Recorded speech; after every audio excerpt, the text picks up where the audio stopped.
Get me that signal. We need more power.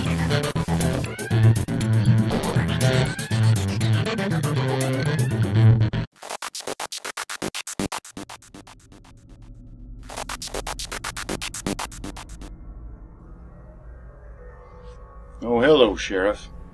I'm surprised to see you out here. This here mine's marshalling business. Thought you sheriff types stayed in town where it's safe. Well, no matter. I sent Jack, my Indian scout, into the mine to find old Prospector Jake. Seems he's gone missing for 2 days now. Why didn't I go in?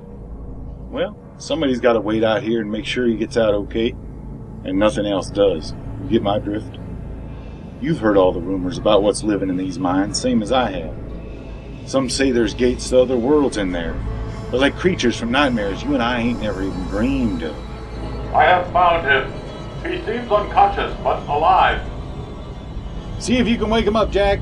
Otherwise, you'll have to carry him out, and I don't know if you'll ever get that stink off you. I will, Marshal. I know the company holds the rights to this here mine, Sheriff. I'm not here to steal any Darkstone. I'm just here to get the Prospector out and move along. I'll make sure he don't come back.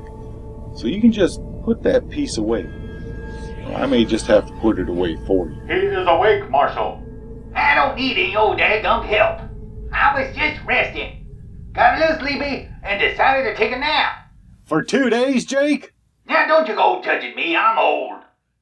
Well, the good sheriff is out here waiting for you to come out, so why don't you just leave anything you might have found right there in the mine and come out here before the sheriff starts to think you're claim jumping on the company. Tell that sheriff he can kiss my smelly old behind. This was my claim before the company ever came to town. Jake, watch out behind you. What darnation? Okay, I'm coming out. Wait for me, you old... Jack! Jack, are you there? Jake! Jake!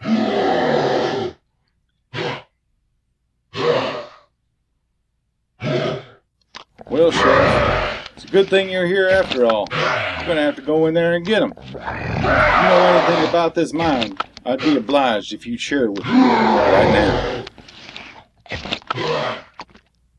Let's take a look at Shadows of Brimstone. There is a lot to the game. You will need a fairly large-sized table.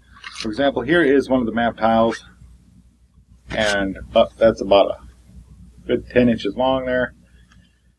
And you'll be going through these during the game.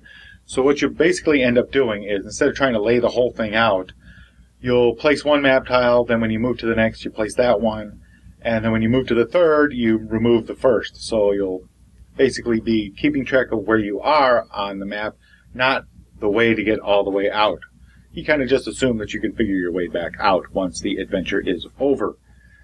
Your job is to explore the mine, looking for, well, trying to resolve whatever adventure you happen to be in.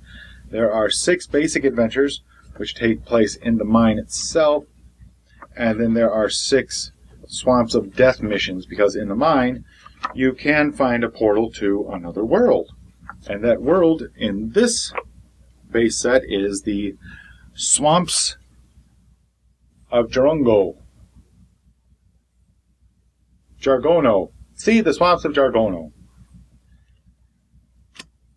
Everybody loves the Swamps of Jargono. They're awesome. You've also got, aside from this pretty thick adventure book, which is basically like a player's handbook almost. It's got all the character information in it, your experience chart, how to upgrade your various characters. The neat thing about it, I haven't seen any like magic, but they do have these creatures which can have sermons and judgments, which are different cards that allow you to, well, attack or heal or do other magical things based on the power of your faith. And there's these little faith tokens that help you accomplish that. Here is the rule book, which has all the rules. They're excellent quality. There is some fiddliness to the game because there's a lot of different tokens and a lot of different effects that happen, a lot of different card piles, as you can see. But once you play a couple of times, you should have it down pretty good. In addition to that, I'm sure you want to see the figures, which I had to assemble. Here is a slasher, That's what he looks like. He's pretty awesome. I had to put him together, glue him together, and then glue him to the base. There's 2 of those. Here is a tentacle. These come right out of the ground. Here we have our Hellbat. Now, I would have painted them, but I have no skill at painting. I mean, just assembling them, I haven't assembled one of these type of things in like 20 years. But I think I did an okay job. It came out pretty good. Your characters are a little darker plastic, so you can easily distinguish them. And here's the big guy. It's the super big bad, the Harbinger. And this guy is huge. I mean, look at this scale in comparison. He is a big dude. Here's your creature going up against him. And, you know, the Harbinger just comes up. Next thing you know, he's in another world. In addition to that, there's a ton of these map tiles, and they are double-sided with the Swamps of Death on one side and the Mine on the other side.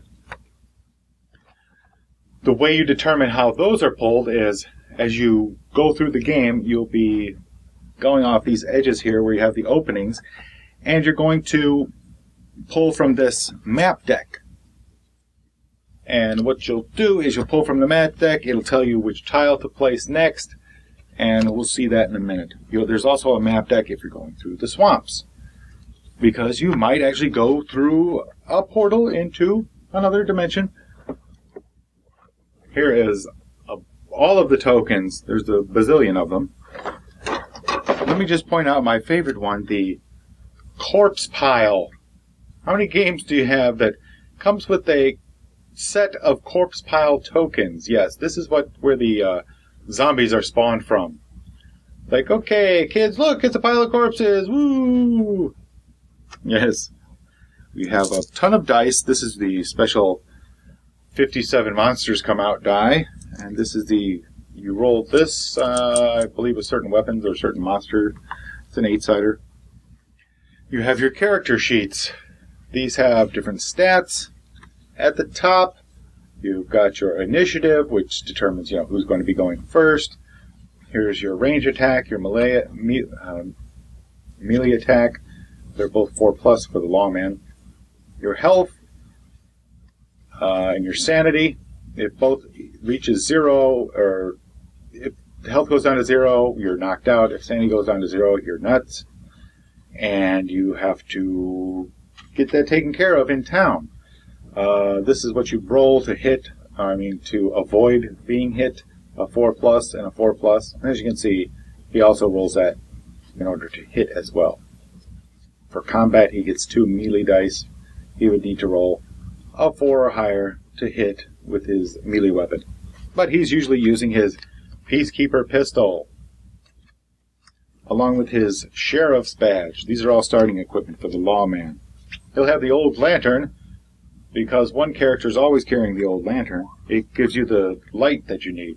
Oh, and here's some Darkstone gloves that he earned during his adventuring. You also have this nice little side bag here that you can keep up to 5 tokens in of whiskey, bandages, or dynamite. Dynamite really comes in handy, let me tell you. The more dynamite you get, the better, but it's not cheap. Whiskey will help you regain some sanity, and bandages will help you heal a bit. The other big thing is the depth track here. This, on one side, you're keeping track of how far you've gone into the mine in map tiles, how deep you've gone, and the other one is the darkness tracking. If the darkness tracker gets to one of these blood splatter spaces, you draw a darkness card, and you will resolve that. It usually has some kind of encounter or some kind of roll that you have to make to avoid something bad. There's also these growing dread spaces. When you hit one of those, you draw a growing dread card, which you add to your pool of growing dread cards, and at the end, right before the final battle, you go through all the growing dread cards and determine you survive those, and then you go on to the final encounter. Nothing bad happens really if these two meet. They will cross each other many times. But in a lot of the adventures, if the darkness gets out of the mine, bad things happen in the town. The town is an area that you can go to between adventures in order to heal, get your sanity back. You can buy supplies. You can forge magic weapons at the blacksmith with your dark stone. There's all kinds of things, and there's a whole bunch of charts that while you're in town you use to determine what happens. Like here's the town.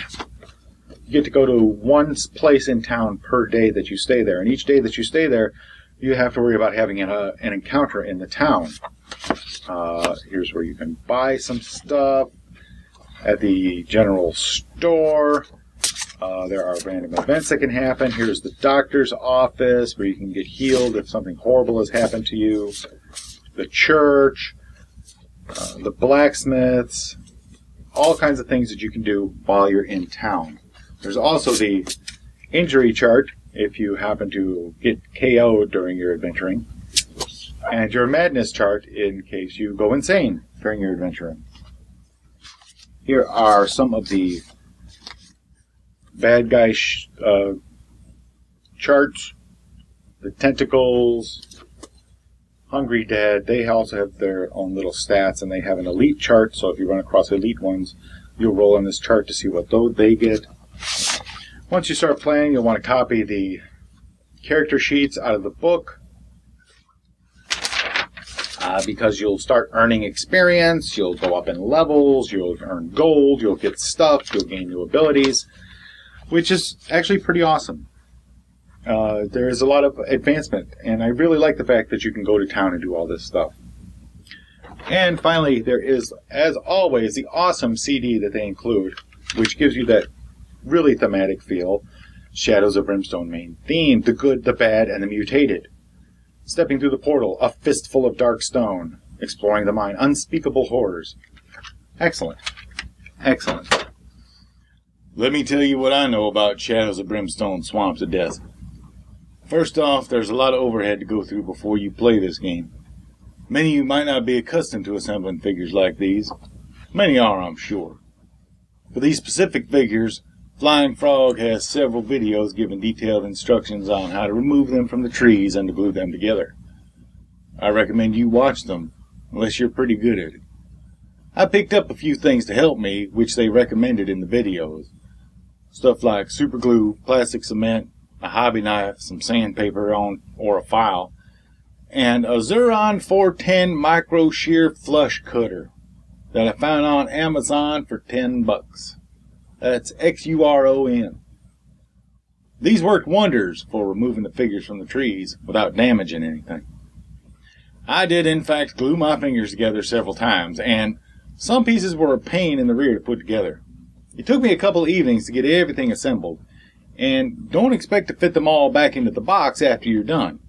So you'll need a new way to store them and transport them. Also, watch out for the Hungry Dead dudes with the big pickaxe. It breaks off if you aren't careful. The figures look great though, and the Harbinger is really creepy looking. I only wish I had the skill to paint him.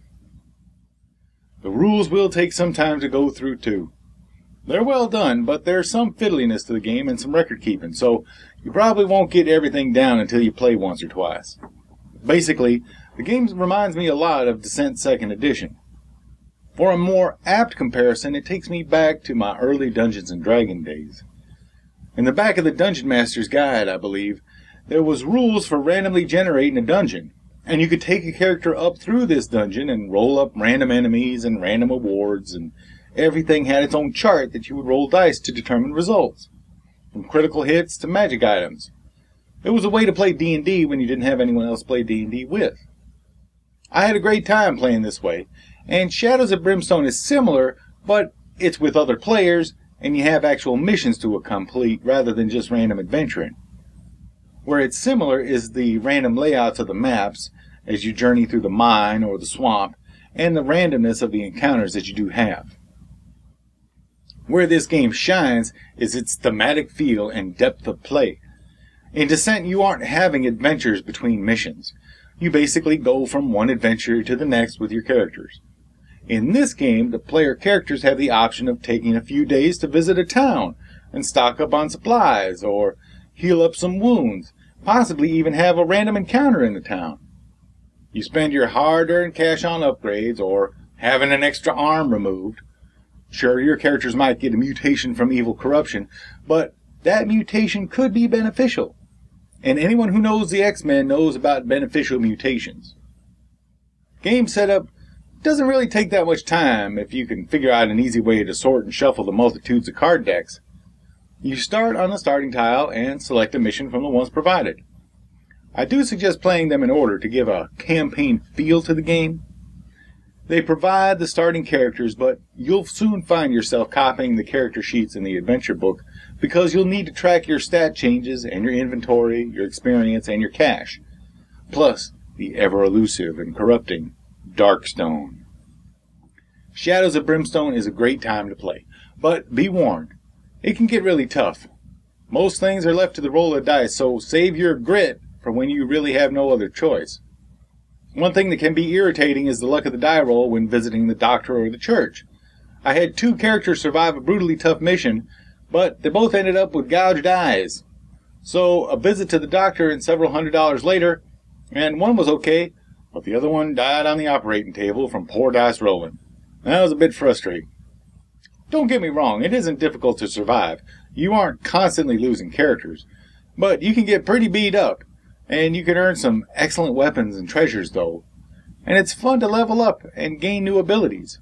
Rolling on the bonus ability chart was really cool. The art is wonderful, and the whole presentation has the feel of an Old West game of horror. This is an Old West horror dungeon crawl, with a lot of meat to it, and that feeling of advancement and accomplishment you get from MMORPGs like World of Warcraft. It's tough, and you'll have those moments where you put your fist up in the air and shout, "Yes!" But just remember, you'll be investing a couple of hours once you get started, and mostly in combat, so be prepared.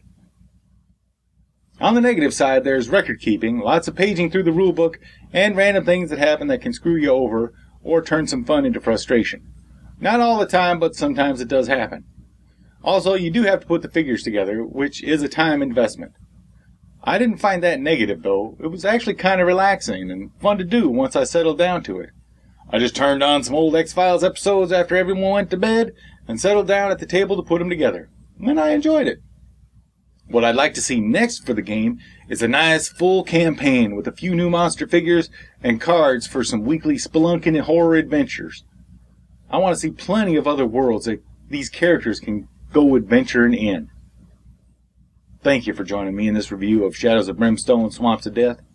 Let me know if you found this review helpful by leaving a comment or sending me an email at Elliott_Miller@voiceofe.com. Make sure you subscribe to the Voice of E channel on YouTube, so I'll have a lot more thematic game reviews and board game giveaways. You won't want to miss any of them. Please tell your friends to check out the Voice of E, and hopefully they will. Thanks again. Till next time, keep your mind free. Much better. Get me that signal. We need more power.